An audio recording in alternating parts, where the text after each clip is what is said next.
Amin. Hamma avariya bo'laversin, o'zimizga kelolsin.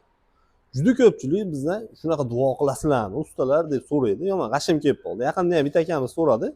Shunaqa duo qilasizmi deb. Yo'q, biz unaqa duo qilmaymiz. Qanaqa qilib duodan, Allohdan bir oyga musibat tilashimiz mumkin akalar. Bilmayman kim qanaqa duo qilar ekan, lekin biz unaqa duo qilmaymiz.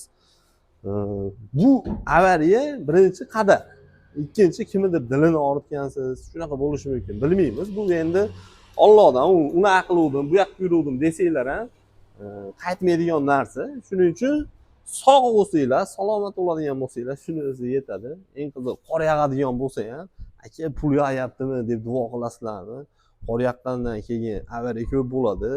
Bu yoq bu yoq deb. Yo'q akalar, biz unaqa duo qilmaymiz. Bilmayman kim unaqa duo qilar ekan. Nimaga duo qilmaymiz?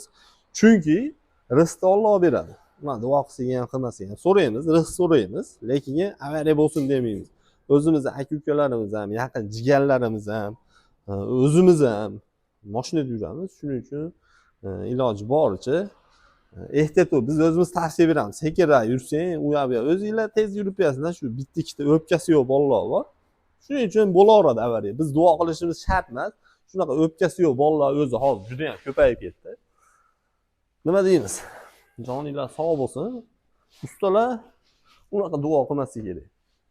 Hammalarga rahmat.